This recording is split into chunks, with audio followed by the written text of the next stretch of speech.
This is the Louie Tee Network.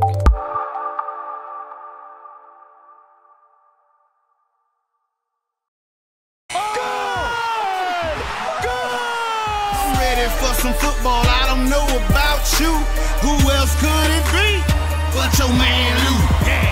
Overtime! So we head to overtime.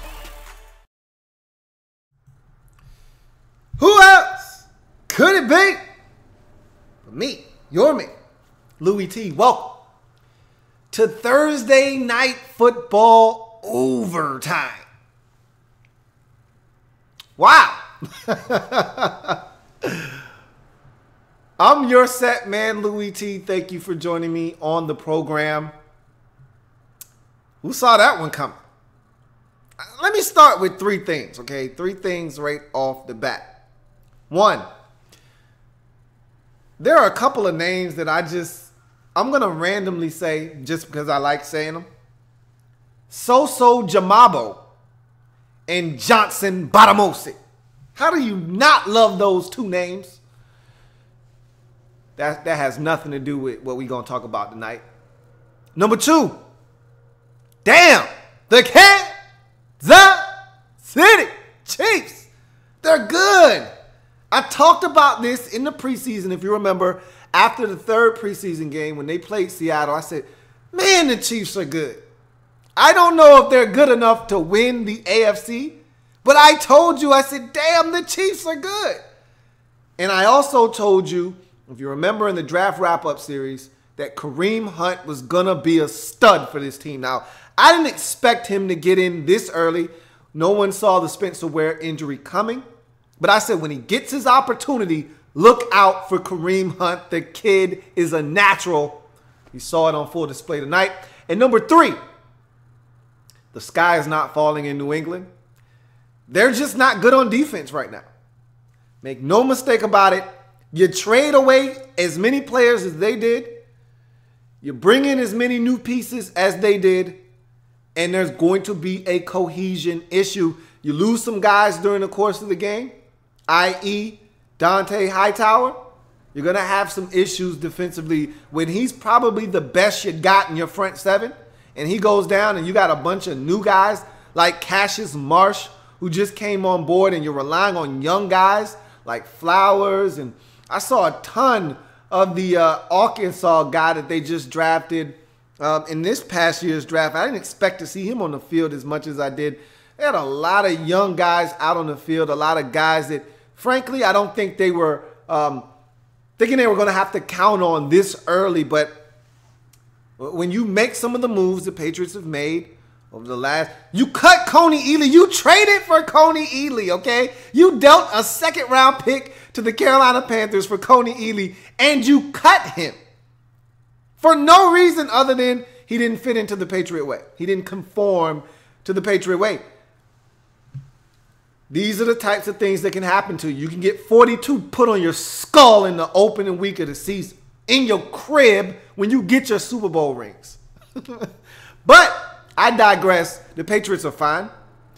All this means is they're not going 16-0, which I'm glad because I didn't want to hear that crap this season. Oh, are the Patriots going to go 16-0? No, the Patriots aren't going to go 16-0. There you have it. And just so you know, now that the Patriots have lost, no team is going 16-0. So there you have that. So I just wanted to start with those three items before we actually jump deep into this game because there's so much to comb over in this football game and some key injuries. We'll talk about that a little bit later on, and I'm hoping for the best for Eric Berry, but I'm going to tell you right now, guys know when they tear their Achilles tendon. Guys know. I remember that same look. I will say this. That same look, and if you're a Chiefs fan, you can attest to this. That same look Eric Berry had on his face was the same look DJ had on his face last year in Oakland when he knew he had just blown out his Achilles for the second time in his career. Remember, Derek just sat on the ground, calmly, sitting there, waiting for the training staff to come out. He didn't have any expression on his face. He knew. Eric Berry sat there with a grin on his face like, I can't believe this. I sat out most of the preseason. I came back last year might have been the comeback player of the year. I fought cancer, fought my way back, and this is how I go down. You can see it on his face. I don't want to speculate. I didn't sleep at a Holiday Inn last night, so I'm not going to sit here and speculate, but it wouldn't shock me in the least if tomorrow or Saturday we hear of Eric Berry with a torn Achilles tendon and he's done for the season. He took his gloves off in disgust. His face just showed resignation like, yeah, my season's over. So that could be a critical blow for them. But what a win. What a win on the road, week 1. No one gave him a chance. I didn't give him a chance in hell. And I said this is a good Chiefs football team. They just can't go into Foxborough and win. And I will tell you, there are two teams out there that every time they play the New England Patriots, they give them a run for their money or they beat them. The Baltimore Ravens and this Kansas City Chiefs team. It seems to be the same way every time. And they both have something in common, and that's that they can play defense. They can fluster Brady. They can make him uncomfortable, and they can give themselves a chance every single time. And when you don't turn it over and you don't make mistakes, and you can get 4th and 1 stops consistently, you're going to have a shot to beat Tom Brady and the New England Patriots, and that's what you saw tonight. But let's start with the Kansas City Chiefs side of things here because this was remarkable. I want to talk about them going into Foxborough. First, and again, generally the team that wins the Super Bowl, they don't lose at home on this Thursday night game. All right. Normally, they find a way to get it done, and it's usually not pretty. It's gritty, but it's usually a W. Remember last year, the Broncos should have lost to the Carolina Panthers if not for a Graham Gano miss on the final play of the game. All right. We've seen teams struggle, but they find ways to win.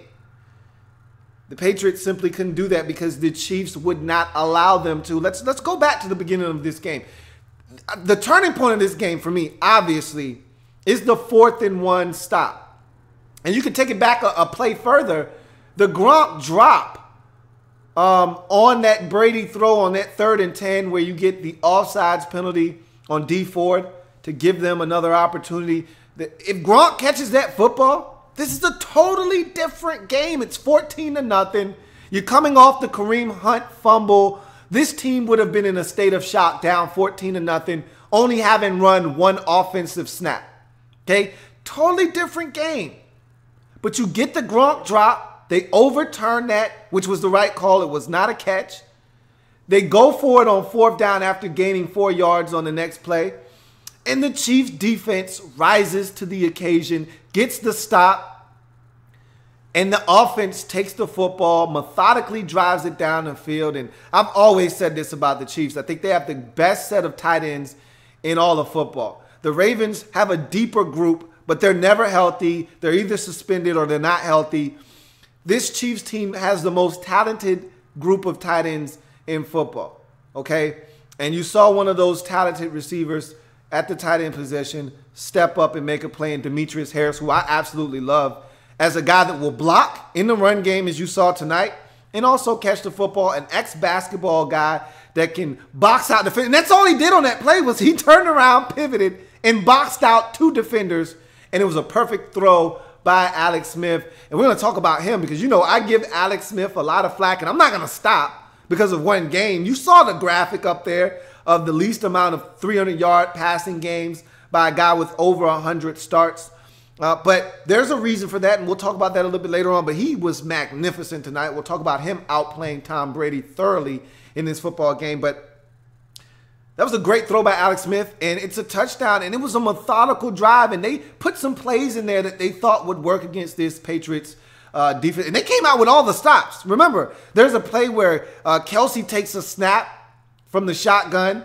There's a play where, and this was a play that we saw all night long, that pitch, that shovel pass to Kelsey out of the backfield. That was something that they probably felt like could work against this Patriots defense. They did some creative things on that opening drive, and it helped them matriculate the football down the field and eventually get it in on that 3rd down. And like I said, beautiful throw by Smith. And that was the turning point for me. Because if that game is 14-0, I don't think we see what we saw out of the Chiefs. I don't think you see the resiliency. I don't think you see a team that's able to overcome 14-0, raucous crowd early in the ball game. Your young player makes a mistake, and it costs his team 7 points, and now you're down 2 touchdowns to Brady and company in Foxborough. I don't think we see a Chiefs team that ultimately scores 42 and wins the game going away 42-27. So that was a turning point. That whole sequence of events, the Gronk no catch, the subsequent 4th down, non-conversion stopped by the Chiefs, and then the lengthy drive by the Chiefs to respond. And when your defense goes out and gets a stop after sudden change of possession, it is huge. It's a momentous game changer if your defense can go out and get a stop. Not only did they force the Patriots to have to settle for a field goal, or in this case, Patriots elected to go for it on 4th and inches, but they were able to get a stop and not give up a single point. That is tremendous, and that was a game-changing and really, in my mind, a turning point in this ball game. But even then, the Patriots run off 10 straight and go up 17-7, and you're thinking, okay, here we go. Patriots going to run away with this game. And I thought the Chiefs did a fabulous job of deferring. I love when teams defer. I think that's the smartest thing you can do. Win the toss, defer, because guess what? I know what the score is, and there are so many different reasons that you can defer, why you would defer, why you would elect to take the football first. The offensive-minded head coaches tend to want it first just because I want to set a tone. That's bullshit to me, right? If you want to truly give your team the best opportunity to win, you defer if you win the toss. Here's my logic, and it's simple. It's not complicated. It's not a whole bunch of minutia. It's really cut and dry. I know the score at the beginning of the game, okay? It's 0-0. And whatever happens, happens. You telling me if the other team takes the football and drives it down the field and scores a touchdown like the Patriots did on the opening possession, I can't respond? No, that's garbage. What I'm telling you is I know the score at the beginning of the game. I don't know the score at halftime, okay? 30 minutes of football would have already been played at halftime, and I don't know what the score is going to end up. So you know what I want? I want the football. If my team's down 17-7, I want the football. If my team's up 17-7, I want the football, okay? And you saw an instance there where the Chiefs took the football right before the half, and this is what Bill Belichick loves to do. You heard them talk about it on the telecast. They call it double dipping, where you score right before the half, you get it right back after halftime, and you score again. Well, the Chiefs didn't exactly do that, okay? They had the football first, but they didn't score on the opening possession, if I'm not mistaken. They may have, but I don't think they did. I think they ended up punting. They get a stop, though, get it back, and that's where you get the quick strike to Tyreek Hill, and that was a big, again, game-changing moment for them, because even though you were right there, you were down 3, I kept saying, can you take the lead, or are you going to allow the Patriots to go back up by 10? Are you going to allow the Patriots to score more points before you score again? You have an opportunity to take the lead, and put the pressure on the Patriots to respond, and they did that with that quick strike by Alex Smith, who was just phenomenal in this football game. Tyreek Hill, and one of the big question marks I had, and I still do. I'm not going to run away with this game and think that this Chiefs offense is capable of 42 points, because that's not what this Chiefs team has been traditionally. Maybe they are turning over a new leaf. They're very creative in this game. But I was worried about the receiver position. I'm still worried and concerned about the receiver position. Chris Conley had some nice catches, but he's a guy that is going to do exactly what you saw tonight, have 2 or 3 catches in a game. Albert Wilson, again, another guy that doesn't wow me. Kareem Hunt was huge in the passing game. Can he continue that throughout the course of the season? We'll see. Tyreek Hill, a guy that I think is a really good receiver, has a chance to be electric as a receiver. But every now and again, you'll get a drop or two. He did have a drop in this game, but he was outstanding. 7 grabs, over 100 yards. Of course, the big touchdown on the deep ball where he just absolutely lost the entire Patriots secondary. I don't know what they were doing there. It's a blown coverage and assignment, but nonetheless, he had an extraordinary game. You're looking for some young guys. I saw Robinson out there from Florida getting an opportunity. So there's some young guys out there. I just don't know about this Chiefs receiving core quite yet, but they were outstanding in this game, especially with Kareem Hunt coming in and doing what he did. I love your tight end position. That's going to fill in some of the voids that you have, I believe, at the receiver position. But we'll see. That was one of the question marks I had. They seem to have answered some of that by throwing the football to the backside of the backfield. And, of course, you still have tight ends. And really, your tight ends didn't have that big of an impact on this game from a receiving standpoint. They blocked their asses off in the run game. And when their numbers were called, whether it was Kelsey or whether it was Harris on the big touchdown on the opening or the second possession of the game for the Chiefs, and Travis is another guy that I like at the tight end position. This is a Chiefs team that I think they may have enough weapons to supplement the lack of threats out wide at the receiver position, but they were phenomenal up front. I thought the offensive line gave Alex Smith all kinds of time to throw all night long. All night long, all night, all night long, all night. He had all night to throw. And hell, they had some nice rushing lanes for Kareem Hunt as well. And I thought he not only took advantage of those lanes, but he made the most out of those lanes, got yards after contact. I thought he was phenomenal running the football. And like I said, I fully expected that from him. What I didn't expect from him was his contribution in the pass game. I did not think he would be as effective as a receiver. I saw him catch it at Toledo, and I knew he could catch it, but I didn't expect him to be as efficient and as big a part of the passing game as he was tonight, catching 2 touchdowns in the receiving game. He was huge in this football game. Kareem Hunt, like I said, I think he's got star written all over him. I said that in the draft wrap-up series, and he came out and showed why I felt like he could be the next big thing in the backfield for the Kansas City Chiefs. And again, you hate to see it happen at the expense of a guy like Spencer Ware, but Kareem Hunt needed to get on the field, and I think you see why tonight. Let's talk about Alex Smith because he was extraordinary. And then we're going to get to this Chiefs defense, and then we're going to talk about the Patriots. Alex Smith was extraordinary tonight. And look, he's still Alex Smith. He's still a guy that wants to check it down. He's still a guy that wants to he's going to have a high completion percentage because this is what he does. And he was able to get into a little bit of a rhythm early in this game. And I think some of that started with the underneath stuff. A lot of what they did early in the game was just simple crossing routes. All right, shallow crosses underneath, getting him into a rhythm. They did some little shovel passes in the backfield. Those count as completions as well. So he was highly efficient, which is what Alex Smith is as a quarterback.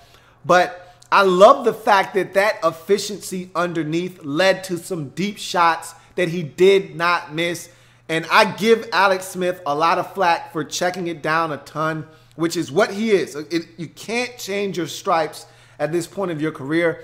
But when opportunities come available down the field, you cannot miss. And Alex Smith did not miss. He was not captain check down. Dun, dun, dun, dun. Captain check down. He wasn't captain check down tonight. Now, there was a slew of check downs and underneath throws for Alex Smith, but there were a bevy, and I mean a bevy, of throws down the field for Alex Smith as well, and they were gorgeous. That throw to Kareem Hunt, come on, man. Stop it. That was a beautiful throw. Now, he had all day and another half a day to throw that one, but boy, was that a gorgeous throw up the seam. 2 Patriot defenders there, and like Chris Collinsworth said, and I thought he was spot on, and I thought the same thing. If that pass isn't in stride, he does not score there. But because he did not have to break stride, he had an opportunity to go, and that's exactly what he did. Gorgeous throw by Alex Smith. That's a dime, folks. Can't throw it much better than that. The touchdown to Tyreek Hill, you just try not to mess that one up. I thought he did a beautiful job of putting air under that and allowing him to run, and that was an in-stride throw as well. Had a defender been there, Tyreek Hill would have had a chance to score. Alex Smith, when the ball needed to be put in a spot down the field, I thought he was extraordinary on the night. And hats off to Alex Smith to go on the road to Foxborough and out-duel Tom Brady. Both quarterbacks had ample time. I think Brady ran out of time late in the game when the Chiefs knew he had to throw and they were able to pin their ears back. And that's when you see guys like Justin Houston start to get pressure. We'll talk about that here in a second when we get to the defense. But Alex Smith outdueled Tom Brady, and it was a fabulous start to the season for him. And I want to see him continue to do this because everyone and their mama was talking about Patrick Mahomes II and how he was going to come in and do him like Cap did him. All he's got to do is get an opportunity and he's going to take over. Good for Alex Smith. And I'm glad to see him come out and perform and kind of shush some of the naysayers up. If you thought his spot was in jeopardy, Alex Smith went out and showed you why he's the starting quarterback of this Kansas City Chiefs football team. Let's move on to the defense before we get to the Patriots. This defense for the Chiefs, I thought they did a really good job of keeping everything in front of them. No deep balls, nothing cheap, nothing deep. They did give up one to Brandon Cooks, but it didn't result in a touchdown, and they ultimately ended up getting a stop and forcing a field goal in that possession. So we've seen this from Bob Sutton coach defenses before where, look, we'll bend all day long, but we're not going to break. We're not going to give up a ton of points. Those fourth down stops, those were huge in this game. Momentous, game-changing stops. The one at the beginning of the game, to me, is the reason why the Chiefs won this game because, again, they don't get that stop. Brady and company are going to go and get 7 on that possession, and they're going to go up 14-0, and this is a totally different game. You get that stop, and all of a sudden now, it's a totally different game. You give the football back to your offense. They drive it the length of the field, punch it in for a touchdown, and all of a sudden it's 7-7. And what you've effectively done by getting that stop defensively and allowing your offense to drive the length of the field and score a touchdown there is you've taken the Patriots' best punch. You knew they were going to come out with a flurry, and they did. They took it down the field in their opening possession and scored a touchdown. Crowd is into it. All right, Goodell comes out. They boo the draws off of him. Edelman comes out, surprises everyone after tearing his ACL, holds up the Super Bowl trophy. The crowd is going nuts. They then score a touchdown. You could have folded the tent at that point, okay? The equivalent is going up against Golden State. You know the crowd's going to be raucous early, and they start the game on a 21-5 run. Curry's already hit 2 threes. Klay Thompson's already hit a couple of threes, and you're down 16. All right? And then you call a timeout, and you come out of the timeout, and you promptly go on a 10-2 run, and all of a sudden, you're back in the basketball game. Same thing here. You knew they were going to come out and hit you in the mouth early. You withstood the pressure and that punch, and you said, hey, we here to fight, man. If that's the best you got, you're in trouble tonight. And that, I thought that was huge by this defense to give the offense an opportunity to pick the offense up after the sudden change of possession, and then to do it again later in the game. You would have thought Bill Belichick would have learned his lesson, but at that point in the game, what Bill B realized was we can't stop the Chiefs' offense, which is crazy to say. I almost couldn't fix my lips to say it, but he knew they couldn't stop them. So at this point, because you remember, the next time they were in that position, he sent the field goal kicker out on the field. It literally was less than an inch. I mean, less than a half of a football. He said, to hell with that. They already stopped us once. We're going to kick this field goal. But that was at the time when it was 7-7, and he was like, you know what? We're going to win this game. I'll just take the points right now. Later in the game, he's like, you know what? We can't stop the Chiefs' offense. I'm going to have to go for this. And the Chiefs said, all right, suit yourself. Stop them again. I thought the defense was huge. And you had some guys step up.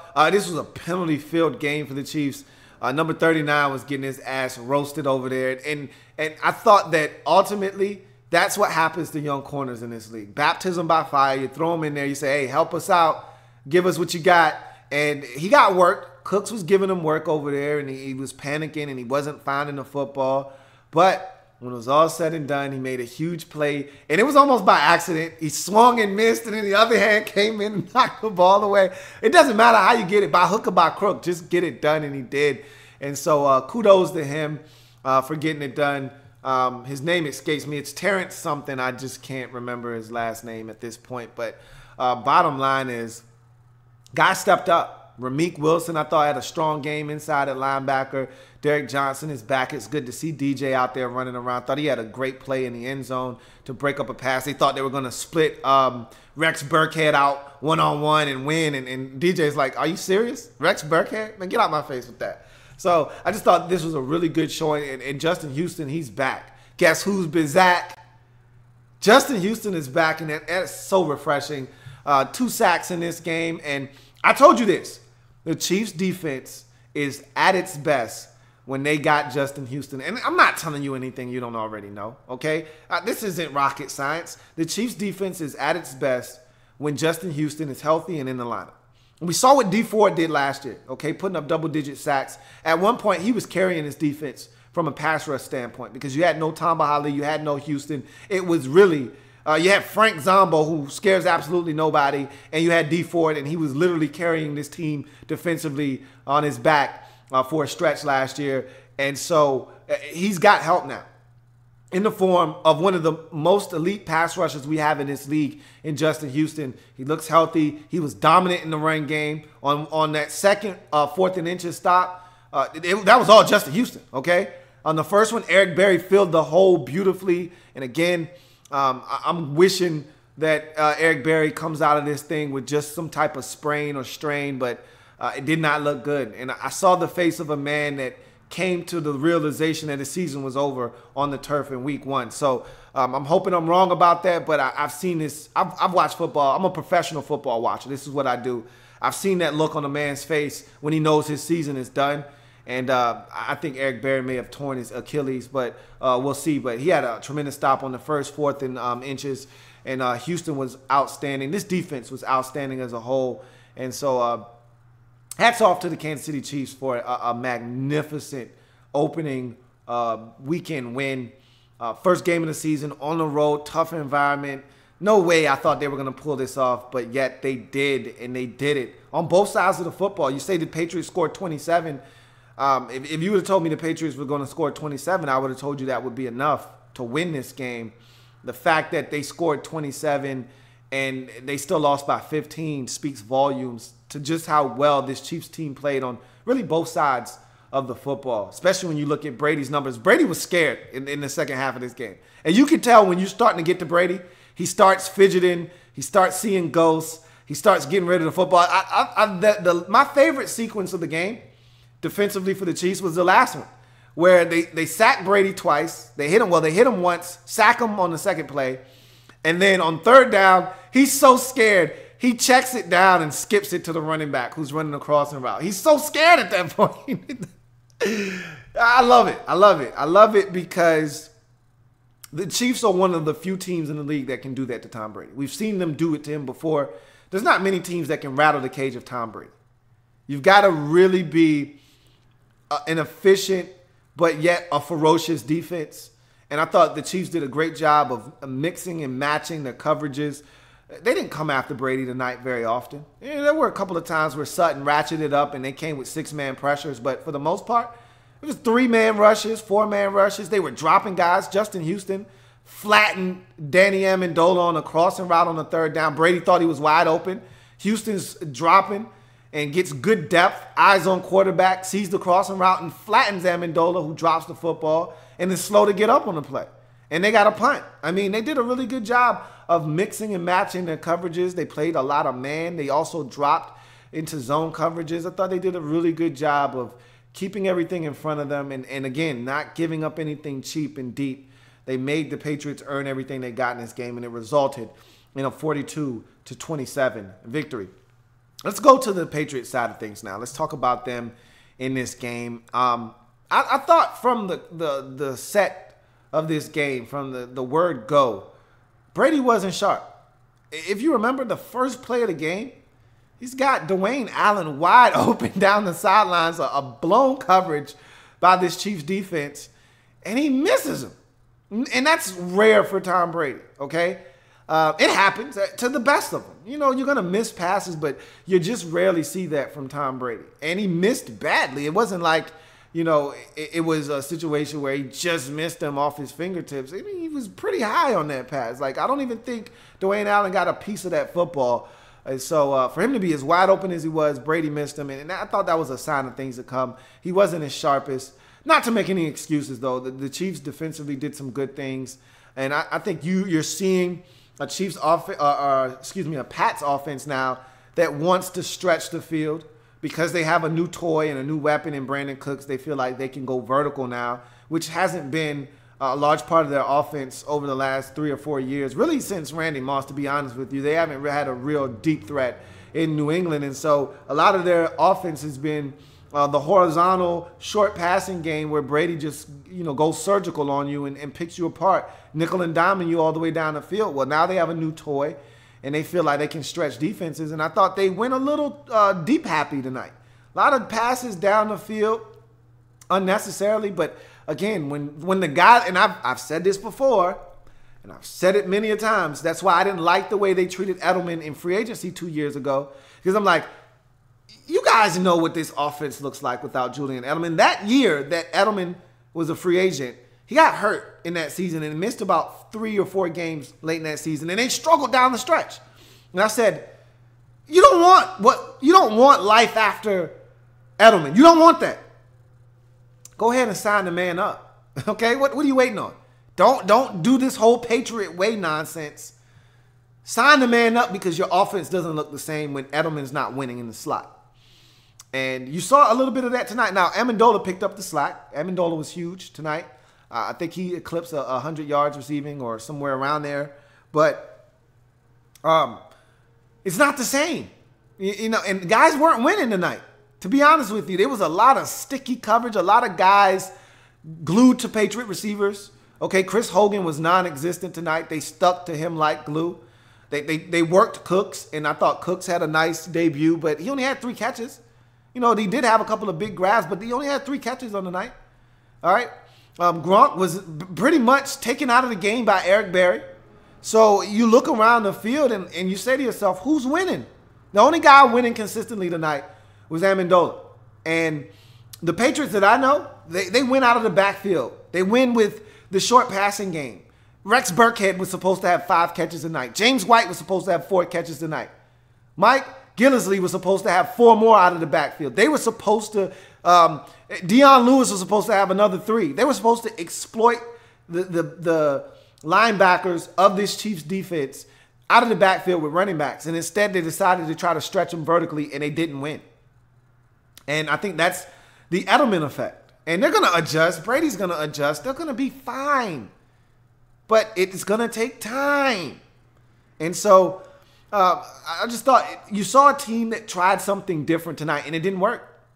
It didn't work right off the bat. They'll iron out the kinks.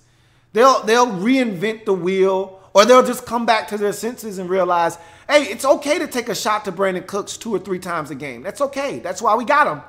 But our bread and butter is Brady underneath, working the field, getting the running backs out of the backfield, and making teams pay underneath. And surgically, methodically, systematically breaking you down by having long, extended drives. And just when you start to suck up because we're hitting the running back out of the backfield, or we're hitting Amendola underneath, or we're hitting Hogan on a crossing route, just when you start to suck up, that's when you hit Cooks deep. They're going to figure it out. They're going to get the kinks ironed out of this offense. The run game was non-existent tonight, except for in the red zone where I thought Mike Gillislee, I always do that. Mike Gillislee was outstanding. 3 rushing touchdowns for him in this game in his Patriots debut. So the run game was really non-existent. But we've seen the Patriots win without running the football before, so that's nothing new. Just all in all, I thought it was a weird night. Gronk, even with Eric Berry stuck to him, you still expected him to get more targets than he did. I felt like he was on the sideline a ton, and I don't know if that's just them being precautious with him or what. I just felt like he was never a part of the offense, which just was weird to me. They just seemed out of sync, out of sorts. And when you have so many different moving parts, this is the byproduct of that. And we praise the Patriots for all of the moves they made in the offseason. But what comes with all of those moves is change. And with change comes a lack of continuity. And you need time for all of these pieces to fuse together. You take Edelman out of the offensive side of the football, and then you start losing guys like Dante Hightower on the defensive side of football. And all of a sudden now you've got some issues on that Patriots football team on both sides of the football. Speaking of which, let's get to the defense, because I'm not worried about this Patriots offense. They'll figure it out. They still got Tom Brady at quarterback. They'll figure it out. Defensively is what you need to be concerned about if you're a Patriots fan, because what you saw tonight, not for the faint of heart. And if this Patriots – look, first of all, that's not what this Patriots defense is about, okay? Not with Matt Patricia as your defensive coordinator. That's not what this defense does. I've seen Patriots defenses give it up from 20 to 20, but when you get in that red zone, much like I talked about with Bob Sutton and his crew in Kansas City, you don't give it up in the red zone. That's why the Patriots don't give up a ton of points. That's why they win a ton of football games, because you don't score a bunch of points on them. You can have all the yards you want. You're not scoring points with those yards, though. But tonight, it was a combo. It was like the Patriots were just giving it up, and the Chiefs went up to the drive-up window and was like, can I get a yardage and a touchdown combo with a couple of field goals on the side? And they was like, nah, you don't get field goals with this combo, just touchdowns. You want the touchdowns? Yeah, let me get a couple of extra touchdowns, some deep ones. Let me get a couple of those too, with my 500 yards of offense. And so they just had fun, man. Went up and down the field on this team, this Patriots defense that has a bunch of moving parts right now, a lot of young guys. They're going to figure it out, I think, defensively. They're going to have to make some adjustments. You lose guys to retirement. You lose guys because you decided you wanted to cut Coney Ely. You lose Dante Hightower in the game to an injury. And all of a sudden, it just looks totally different. And so they'll figure some things out. They'll get this thing rectified. The Chiefs are, believe it or not, the Chiefs present some problems to a young Patriots defense that's trying to figure it out. They presented some problems with their ability to run and all the different formations. Tyreek Hill in itself, having to just worry about where the hell number 10 is a problem in itself. And just running him around in motion and jet sweeps and all of those things, that's eye candy. You know, to a young defense that I'm pretty sure in practice all week was find number 10, find number 10, find number 10. To watch him go in motion and run all the way around, it's eye candy that's distracting, that's helping the Chiefs run offense. And so they're not going to have to deal with that every week. They're going to be fine defensively. They may not be the same defense that we've seen and come to know and love in New England, but they're going to get it together. But their young Cassius Marsh just came on board just a week or two ago.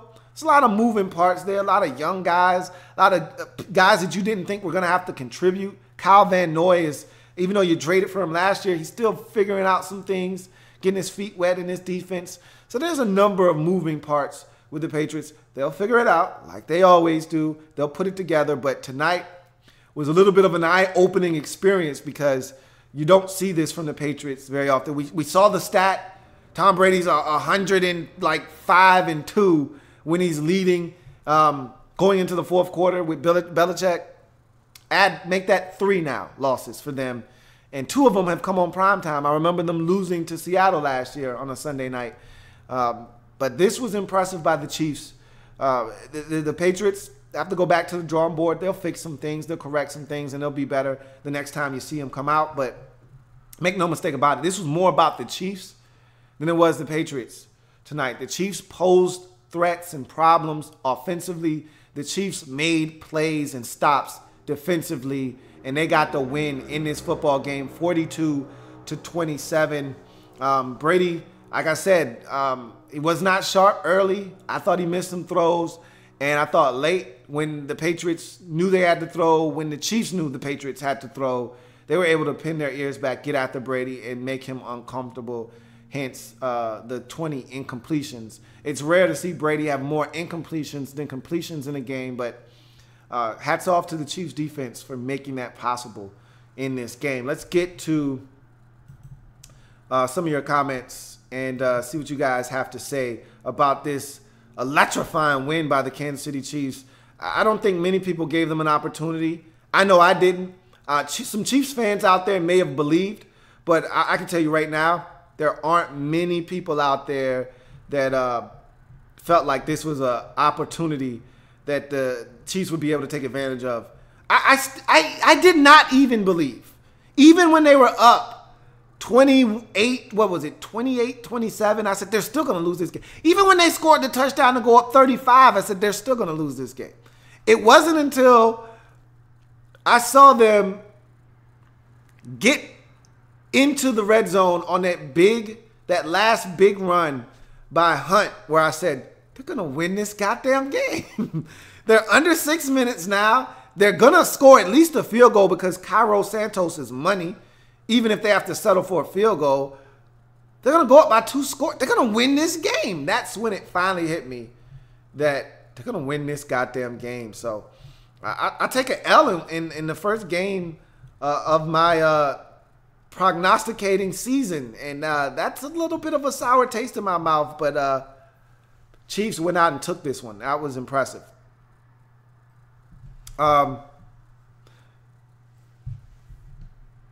Let's get to some comments. Real Live TV says, I just picked up Brandon Cooks. Was that a safe pick? He'll be fine. Yeah, he'll be fine. I mean, you saw him catch a deep ball tonight, and they targeted him quite a bit tonight. He'll be fine. He'll make plays in this Patriots offense. You shouldn't feel bad about that.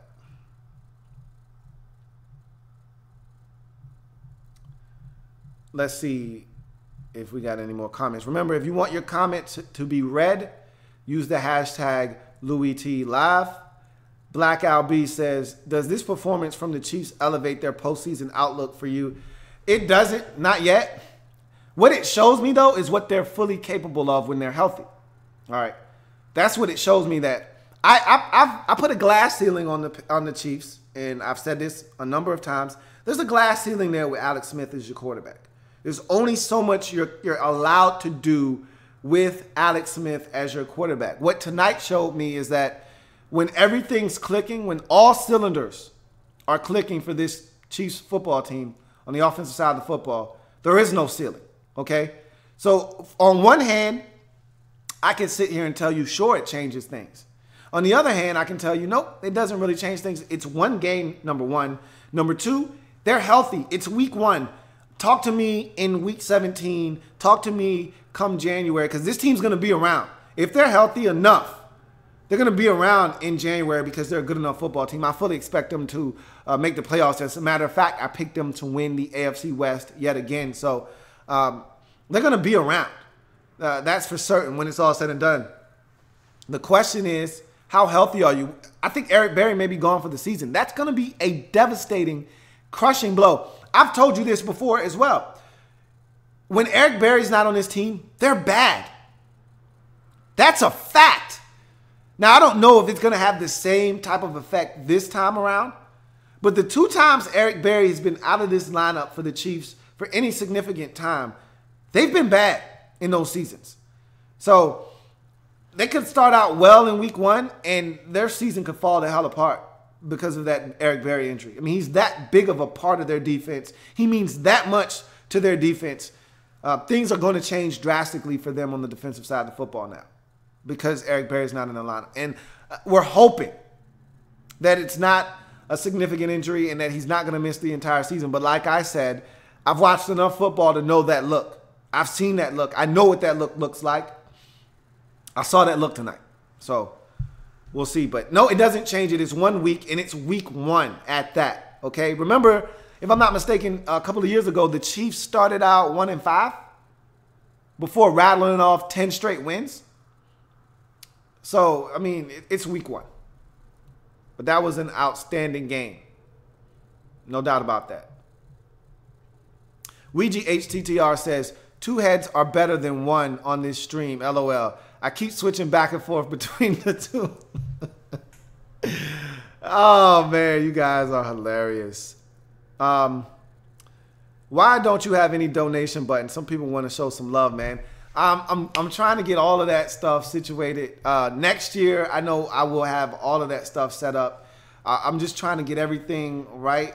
But I love the fact that you guys want to donate because I definitely need that. I'll never ask you for anything, or I won't say never, okay? I won't ask you for anything right now, especially something now that you've gotten for free for so long. I would never ask you to pay for something like that. But I do appreciate any contributions that you can give me, and I will set something up for you guys to do that. And I appreciate you guys wanting to do that because I definitely need that. I don't think the Amendola injury is that bad. Make sure you use the hashtag Louie Tee Live if you want your comment read. But I don't think the Amendola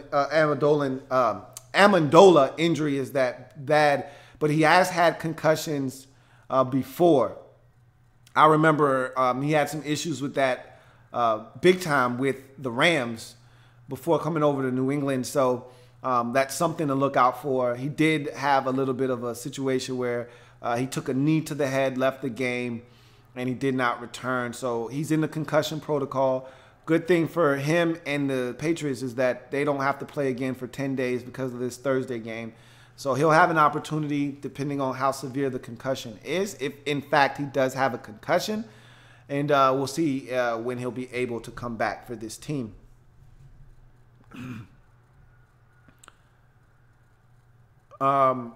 Ouija HTTR says, I am happy for the GOAT Alex Smith. Quieting critics for now. Like I said before, Alex Smith skins 2018. I wouldn't mind it, but I want a long-term solution at quarterback. I don't want a Band-Aid. I want a guy that we can build around and build a future around. And if that guy's Kirk Cousins, excellent. If it's not, and they decide to go in a different direction, so be it. It's so hard to find a quarterback in this league. I'd hate to think that we could just cast Kirk Cousins aside and find another quarterback. But Alex Smith is definitely going to be looking for work somewhere in the near future. They didn't draft Patrick Mahomes to just sit on the bench. So you got to know that a Drew Brees, Phillip Rivers situation, stare down is coming at some point, and the Chiefs are going to have to make a decision. I, like most people, believe that decision will come next season. Next offseason, there will be an open competition. And obviously, it depends on what the Chiefs do. If they win the Super Bowl, Alex Smith is your starter.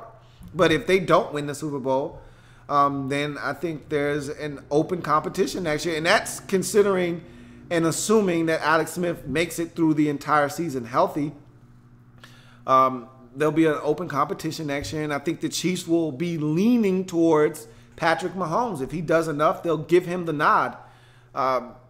Most times when teams draft a first-round quarterback, they want that quarterback to win the job, much like the Broncos wanted Paxton Lynch to win the job. He just wasn't better than Trevor Siemian. And so they're going to give him an opportunity next year, I think. And so we'll see what happens. I saw somebody talking about the Madden curse is real. I've heard that so many times. I had a guy last year talk about the Madden curse with Gronk, and you saw how that turned out. So, look, I'm going to tell you, man, sometimes we laugh at these types of things, but it's a little bit of validity to it. But it's Tom Brady, man. Ouija HTTR says TB12 is Madden cursed. It's one game. He'll be fine. I'll believe it when I see it and see it for an extended period of time. But I'm not going with that after one game. Y'all are funny, though. Y'all are hilarious, though, man. Y'all are hilarious. All right, now the Louie Tee hashtags are really popping up now. All right, let's get to this next comment. Vincent Phillips says, after this game, I think the Eagles beat the Skins, and the Chiefs take Skins booty week 45. He says in week 4, 45-14. There's no way the Chiefs are going to be scoring, just putting up 40 on everybody. I could be wrong. I was wrong tonight, so we'll see. Let's see. Dark Sailor 1995 says, the Patriots need pass rushers or to find a way to rush the passer because they have 0 guys creating any pressure, and Alex was sitting in the pocket forever. Let's talk about that for a second because I kind of glossed over that. But it's something that I do want to elaborate on. I think that's one of their biggest problems right now is that they don't generate a ton of pressure without blitzing. They don't have a guy that you just look at and say, hey, go get the quarterback. And they've never really had those type of guys, but they've had a collection of guys that have been able to somehow, some way generate pressure. They just had a linebacker that just retired. His name escapes me, but he didn't look like a guy that was supposed to get consistent pressure, but he would. And they seem to have these guys like Tully Banta Kane over the years who just find a way to get to the quarterback. And you're like, why is this guy ending up with 8 sacks? Why is he getting to the quarterback? And they just had a guy retire like that. And again, his name escapes me, but he just retired in the offseason. And they did allow Chris Long to walk. And it's not like Chris Long was setting anybody on fire, but he was a guy that could get to the quarterback. They lack that right now in New England. They don't have a ton of guys that can get to the quarterback. And right now, with the way that defense is set up, with injuries and just a bunch of new parts, that could be problematic for them. I agree with you. They need someone to step up and get pressure, and I don't know if that guy's on the roster right now. So I don't have a donation button. I don't know if I didn't answer you earlier, but I will end up having something at some point, either this year or next year. For sure next year, no doubt. I mean, the game is changing next year, for sure. It's going to be a totally different game, and I'm looking to do big things next year. I'm setting up my platform now for that, but we'll see. I might do something this year too, just for people like yourself, Belly, who want to show the kids some love. I appreciate that. James Trail says, how do you feel about Eric Berry probably tearing his Achilles? I talked about it already. It hurts me to my heart because he's one of the best safeties in the league. He's right up there along with Earl Thomas in Seattle. You know, is one of the best safeties. I think those are your 1A and 1B in terms of best safeties in the league. And, you know, there's some other good ones. In New York, you got the young kid out of Alabama who's playing his ass. Both of the young Alabama safeties, to me, are outstanding. Ha-Ha Clinton-Dixon in Green Bay. And a guy that I wanted the Redskins to select out of Alabama, trying to think of his name. I can see his face. I just can't see his name right now. But Eric Berry is the heart and soul to me of this Chiefs defense. He makes it go. And you could argue DJ's the heart and soul of this defense, but I feel like Eric Berry is the guy that really makes this Chiefs defense go, because you can do so many things with him. He can take away a guy in the slot like he did Gronk tonight. He just allows so much flexibility for Bob Sutton, and you take him out of the mix, and he's irreplaceable. There's not another guy that you bring in that can do what Eric Berry does on the football field. Landon Collins is that giant safety that I was trying to think of earlier. So, yeah, there's just a ton of problems that is created with him out of the lineup. And that's going to be, if that's in fact a torn Achilles, and I believe it is, that's going to be a tough one for the Chiefs to overcome. Mondraw says, fantasy question, which one should I trade? I need running backs. Stafford, Cousins, or Roethlisberger? If I were you, boy, that's tough, because Stafford just got paid. And he's going to throw it more. They're going to throw it more than they run it in Detroit. You know Cousins is going to throw it a ton. Now, is he going to have success? Is he going to score points for you? I don't know. Roethlisberger, they may have the most talented offense in all of football. You can't get rid of Roethlisberger. Even though he's due to miss 2, 3, 4 games, still want to hold on to him. If I had to choose between Stafford and Cousins, I'd probably tell you hold on to Stafford, just because I know Stafford's going to throw it a ton. Cousins probably going to throw it a ton too, but they had struggles getting into the end zone last year. I'd tell you to probably trade Cousins. If you could trade one of these three, I'd tell you to trade Cousins. But maybe Roethlisberger is the one you need to cut loose. I don't know. That's a tough question. All of those guys can score points for you. I'd say Cousins, though. Dark Sealer 1995 says, the Patriots miss Edelman, especially on third downs. Their receiver group isn't as impressive as everyone hyped them up to be. I don't think anyone ever thought the Patriots receiver group was going to be this extraordinary group that was going to just go out and be a buzzsaw to opposing defenses like they were in 2007 with Randy Moss. I think a lot of people thought they were deep at receiver, and I think they were deep with Edelman and Amendola and Cooks and Hogan. Yeah, they were extremely deep at receiver. You start picking away at that, take Edelman out of the equation. Now Amendola has a concussion. all of a sudden now, what was once a deep receiving core is now extremely average. So it's back to the drawing board. They're going to need those tight ends to step up. They're going to need Dwayne Allen to step up. They're going to need Gronk to be a bigger part of the offense. They're going to need those running backs out of the backfield to be more a part of the offense. And again, all of these things will take place. Trust me. They're going to go back to the drawing board. They're going to sit down. They're going to assess the situation. They're going to realize their weakness right now is at receiver, and they're going to start utilizing the backs out of the backfield more. But they definitely miss Edelman on third downs. There's no replacing a guy like that. You know, the best you can do is Amendola, and even Amendola is no Edelman.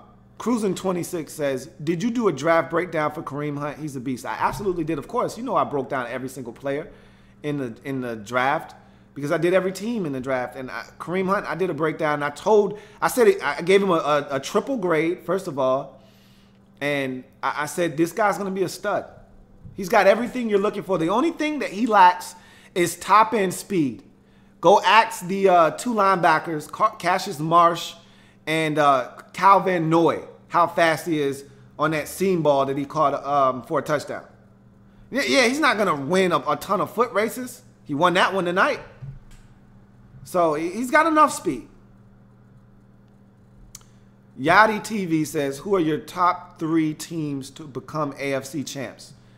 This Patriots team still in the mix, the Pittsburgh Steelers, and probably somebody out of the AFC West. Either the Chiefs, the Raiders, or the Broncos. I can see any one of those 3 teams coming out of that division and making some noise. After you saw what the Chiefs did tonight, you got to think that they're a team that you might have to look out for this year. But it's week 1. I'm not going to take this and blow it out of proportion. But the Patriots and the Steelers are going to be there. And I think you could take a team out of the AFC West. Anyone you like. I think it's more Broncos and Chiefs, but I wouldn't discount the Raiders either.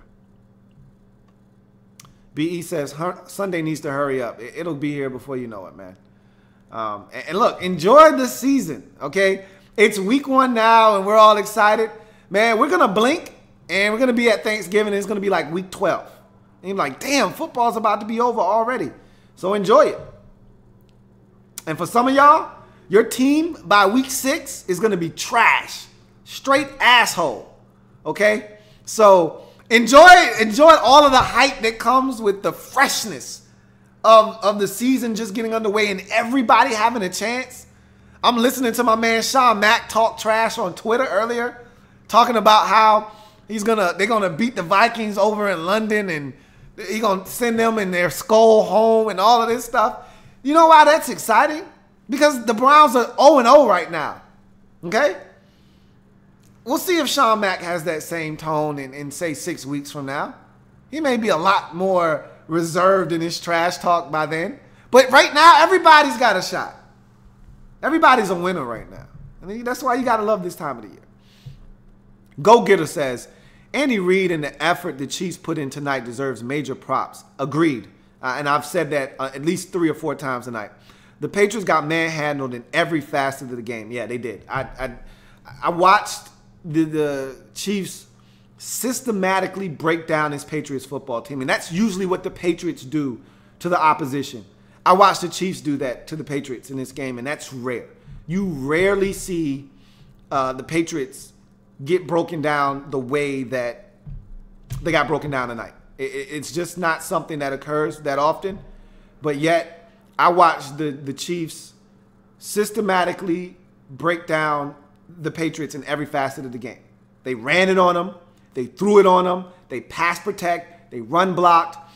And at the end of the game, the protection finally broke down for Brady. And they got to Brady, and they flustered Brady. So I thought it was an all-out assault on the Patriots. And it was systematically done by Andy Reid and company. And I've said this a number of times. Andy Reid isn't the greatest at clock management. But what Andy Reid is good at is creating mismatches for individual players. I think he does the best job, one of the best coaches in the league, at taking a player's strengths and highlighting those strengths and minimizing their weaknesses. Alex Smith is a much better pistol shotgun quarterback. So what does he do? Puts Alex Smith in a pistol and a shotgun, and they're doing all these different types of read options and kind of college type plays where they're reading the defensive end. If he crashes down, he's pitching it. If he doesn't, Alex Smith is keeping it, or they're doing shovel passes and they've got a two-way go of it. He can flick it or he can shovel it. I mean, he's creating mismatches on the offensive side of the football based off of the talent that he has. Tyreek Hill isn't a natural receiver. He can become one, but he's not right now. He's a gadget guy that happens to be extraordinary with the football in his hand. So what does he do? He moves this guy everywhere. He's in the backfield. He's in the slot. He's out wide. He's in motion, jet sweeps. He pitches out of the backfield. He's running options with him as the option man. Just love the way that he takes guys and puts them in the best position to win. And that's what a lot of coaches in this league fail to do. I think a lot of coaches are scheme-based. My scheme works, and you have to fit into my scheme. No, how about you look at your players, figure out what they're good at, and put them in positions to succeed, and not the other way around. The guys who can adjust to the level of the talent that they have on their roster are the guys that stick around in this league, which is why Andy Reid has been coaching for 19 straight years in this league. It's not a coincidence. You look at the guys who my scheme works, their asses are offensive coordinators because they can't be a head coach because they're too rigid and fixed in their thought process. Falcons Fury says, I hate seeing a guy like Eric get hurt, but it ain't looking good. I think we all can agree that he's probably done for the season. So, Sean Mack says, I want to pay for this. You are the best on YouTube, and it ain't even close, bro. I appreciate that, man. And like I said, I'm glad that you guys are willing to help me out because at the end of the day, I want to turn this into something much bigger than what it is right now, and I'm going to need your help to do that. So I really appreciate that. Pepe, the YouTuber, says, I feel like this year will have a lot of upsets. If this is a precursor and a foreshadowing of what's to come, then my man, you are correct. Falcon Fury says, man, you got, he says, man, we got football. It's back. And the Patriots with an L? Well, goddamn, go Falcons. Y'all pray for the Bears. Well, we'll see, man. I know a lot of Falcons fans that are out there, they just had a little bit of a smile on their face tonight. Just a little bit of a smile on their face. Sean Mack says, you make the NFL season a lot of fun, bro. I appreciate that. I try to, man. That's what this is all about. At the end of the day, we all football fans. We love the game of football. Why not chop it up together and enjoy this thing together, man? BE says, how happy is your sister Patriots got blown out? I haven't talked to her since the game, but I'm pretty sure. We're going out for happy hour tomorrow. I'm pretty sure my sister is going to be elated. Okay, she was still talking about that game today when I talked to her. So I'm telling you, my sister is probably stoked, to be honest with you. The Black LB says, I have no discussions tab on your homepage. I wanted to make my picks, but I don't know where to place them. Do I need to update my YouTube? It's there. I put the link in there. I double-checked the link to make sure it worked. If you're on a mobile device, I do know that it's a little tough on a mobile device. What you'll have to do if you're on a mobile device to get to the discussions tab is you're going to have to request the desktop site on the mobile device to access it. I don't think they allow you to access it via the mobile setup. So Nick Riley says, that man Tom Brady was playing extra soft after a couple of sacks, falling over without being touched. That's what Uggs will do to you. I told you, man. When you start hitting Brady, Brady is just like a lot of these quarterbacks in this league, man. You get to him and you rattle his cage, Brady will look very ordinary, man. He'll be like John Legend. He'll be ordinary people. He'll turn into ordinary people on you, man. But when you allow Brady to take it slow, when you allow Brady to sit back there and slow the game down, he will carve your ass up. And when the Chiefs weren't getting pressure early in the game, and I said Brady's going to end up carving them up. And he just wasn't in rhythm. And I think some of that had to do with the lack of separation and no Edelman. I think some of that had to do with, Gronk. They drew up some plays for Gronk, and he just wasn't getting open because Eric Berry was stuck to his ass like glue. And some of it was just new receivers, new guys you're throwing the football to. I'm not going to make any excuses for him because I watched Brady put up 24 points in the first quarter in the third preseason game versus Detroit. So I'm not going to sit here and act like all of a sudden now he's got all these new receivers. And I know Edelman got hurt in that game, but Edelman got hurt on like the second possession. They went on to score like 3 more times after Edelman left the game. So I'm not going to sit here and make any excuses for Brady. Falcon Fury says, does this make a Falcons victory over the Pats more realistic this season? No, not necessarily. Like I said, it's one game. Don't blow it out of proportion. What it should do is it should give other teams a little bit of a blueprint, but just more confidence that, look, the Patriots aren't invincible. They can be beaten. You know what I mean? And so I think that in itself should give teams confidence that, hey, we can go into Foxborough and win. No, you can't. But you need to feel that way. Okay? And that's all that I think a game like this does, right? Is it gives other teams the confidence that I can go into New England and do that too. No, you can't. But at least teams think they can. And sometimes that's what you need. Just like in Seattle. It takes somebody to go into Seattle and win for other teams to go in there and say, hey, if they can do it, why can't we do it? Because you're not that team. You're not Arizona. You can't go into Seattle and win. You don't go to Seattle and say, hey, I got to get out of Seattle free card right here and turn it over and say, all right, man, y'all get to leave with a W. You can't use it again, but here, I'm turning mine in. And the Cardinals do it once every year or so. Every other year, they go in there and they win a game. But most teams can't do that. And so sometimes it just takes one team to break the ice for everybody else to say, hey, we can do that. No, you can't. But at least you like to think you can try to. So I think that's what a game like this does for everybody else. Let's see what else we got.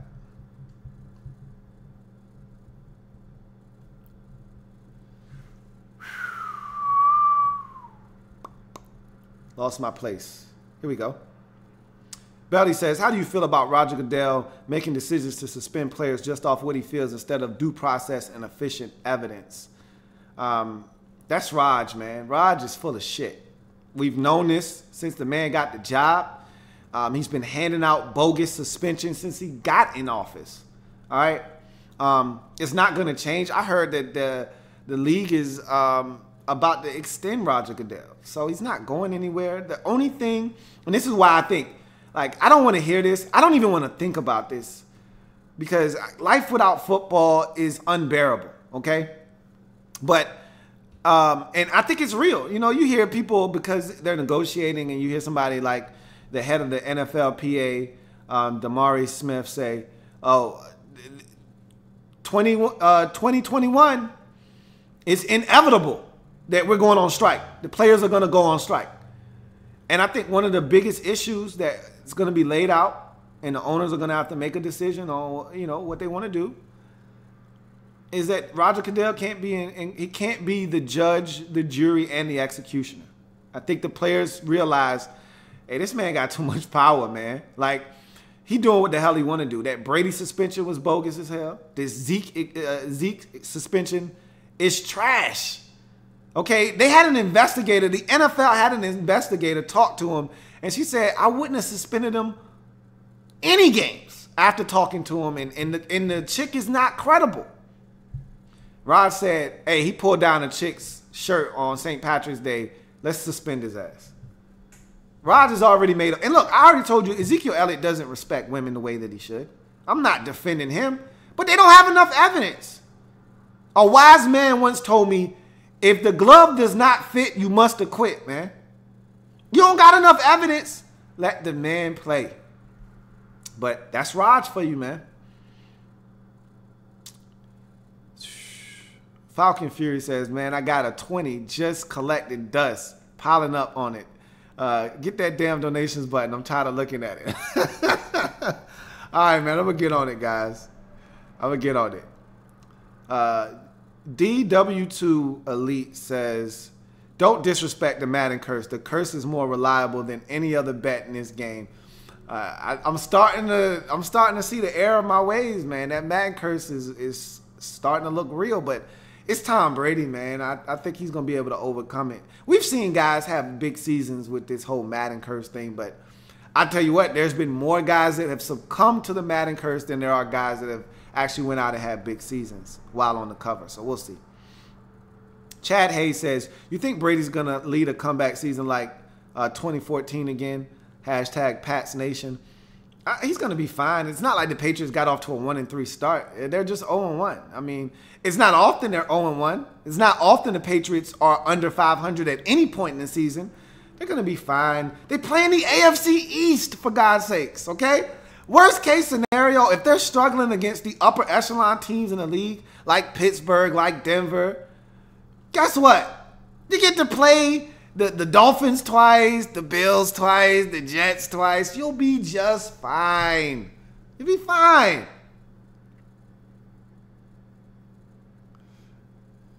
Drew's true statement says,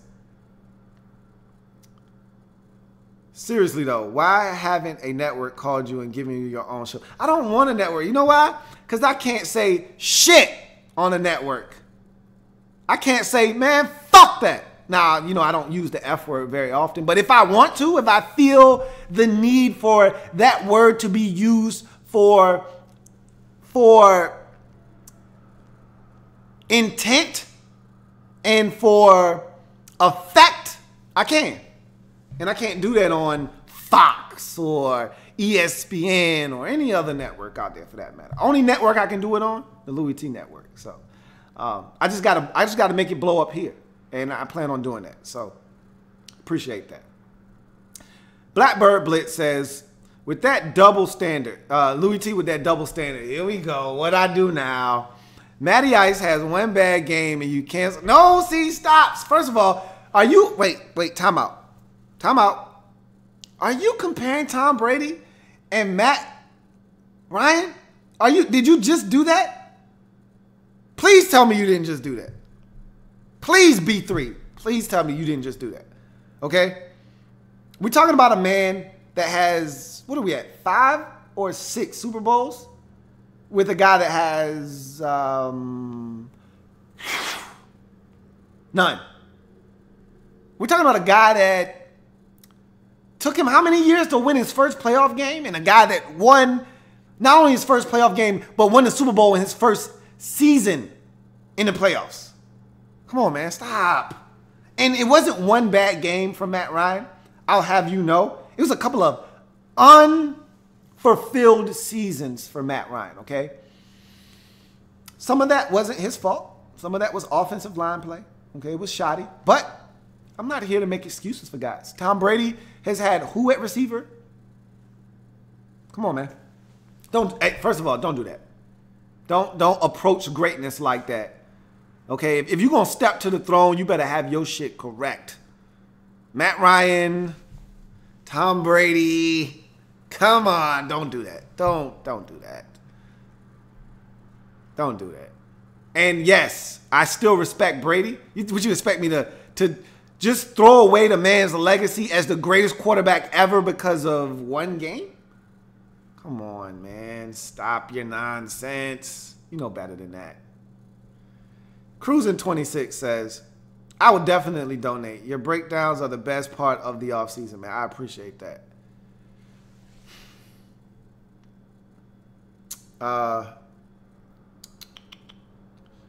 Falcon Fury says, why did Eric have to lock up Gronk like that? He had 4 points. If he wasn't hurt, I might be tweeting some stuff at that man. Prayers up. Yeah, he did a number on Gronk tonight, man. And that's how it goes when you're elite. You can take guys away, and that's what he did tonight. It's unfortunate that he may be done for the season. We'll see. My man Nick and Knight says, You know damn well your boy will donate. Always give back. I appreciate that, man. So it's looking like I need to go ahead and get that fund started up. So I appreciate that. Dark Sealer 1995 says, is it me or does Grunt look a lot slower? He wasn't separating at all, and he just didn't look good. Also, Patriots linebackers without Hightower are really bad. So let's talk about that for a second. This is another great point you've brought up tonight. And Grunt was never fast. Like, that's a misconception. It's a misnomer that this guy was ever fast. He was never fast. He wasn't fast at Arizona, and he hasn't been fast since he's gotten into the league. But what he does do is he's deceptively fast because of long strides. Okay, so he's not a blazer, but he's so big that his catch radius is ridiculous, and he takes such big steps because his stride is so long that he's able to separate from guys. But make no mistake about it, those injuries are taking a toll on him. He is not the same player right now. I think he'll get back into the swing of things. You got to remember, this is a guy that didn't play the final 8 games of last year. Missed 5 regular season games and all 3 of the postseason games. He's still getting back into football shape. And I think that's part of the reason why he didn't play a ton tonight. Is because they're still trying to work him back slowly. The one thing they don't want to do is overexert him too quickly, and then boom, he's gone again. And also, I mean, at some point, how many elbow braces and knee braces can you put on before it goddamn weighs your ass down to the point where you look like you running with a fridge on your damn back? Do you see how big that elbow brace gets bigger and bigger every year? God damn.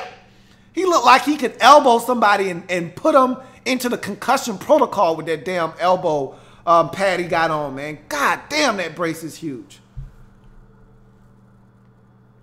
Dark Sealer 1995 says, they use Hightower to create pressure, but he's an inside linebacker. They do that. And when he leaves the game, they lose a lot. They did the same thing with Jamie Collins. And that's why I wasn't a fan of them getting rid of him. But, hey, look, they still won the Super Bowl without him. So, it is what it is.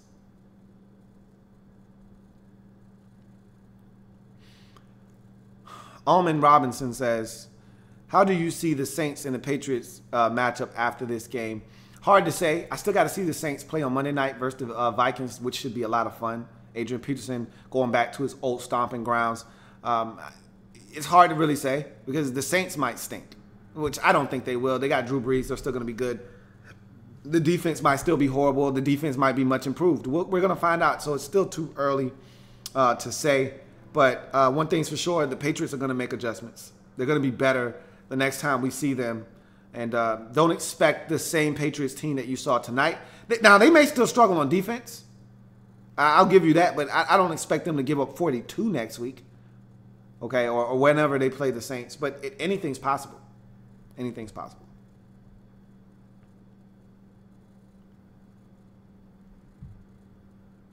Nick Riley says, hey, my man Lou, know the deal. The Browns ain't going to see my boys. Swear we're the dark horse Super Bowl team. Just wait on it.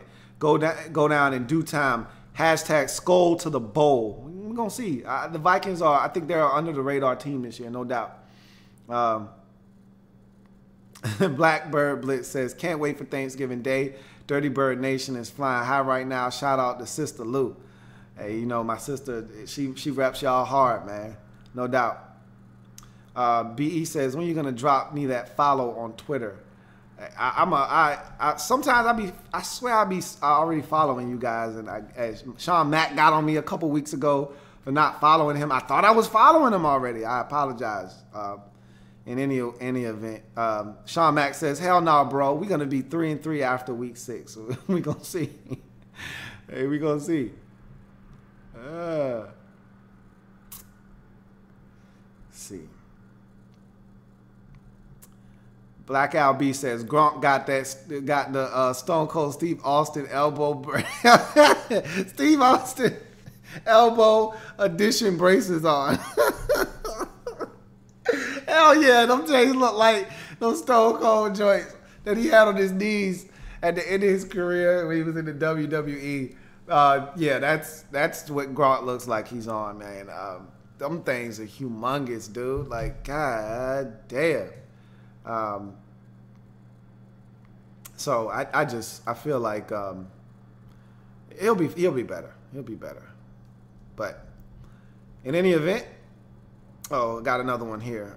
Dark Sealer 1995 says, Gronk looks like he's got a cast on. He must have got that from Jason Pierre-Paul.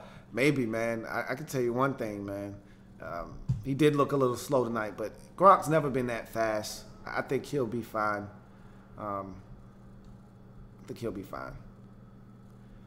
But in any event, that's going to do it for me here tonight, man. I appreciate you guys joining me. The first of many live telecasts this year on the Overtime series. As you all know, if you don't, first and foremost, thank everybody for joining me tonight. If you haven't already done so, what are you waiting on? Subscribe to the Louie Tee Network for more great content. In 2017 and beyond, we're going to change the game. And the way we're going to do that is with you, the viewers out there, continuing to support the movement. Also, I'm on Twitter. @InTheLabRoom is the Twitter handle. Go ahead, give me a follow there. I'm on Instagram. It's me, Louie T, on Instagram. Give me a follow there as well. And so, with that being said, Thursday night football overtime, Sunday night football overtime, Monday night football overtime. I'm going to release the all-new Louie T anthem for the year. My man King Coop just blessed me with a new track for the season. So I'm going to put that out in addition to the season schedule so you guys will know what to expect from me when this upcoming season. So be on the lookout for that over the weekend as well. And so got a lot in store for you this year. It's going to be a fun season. We're going to turn up this year, man. We're going to get it litty on this channel just because things about to change for the better next year. And so this is going to be the last year where I'm going to be able to just act a fool, I guess. I don't know. I say that now and probably be doing the same damn thing next year. But in any event, this is going to be fun. And this is the first of, like I said, of many live feeds to come. So you know where to find me.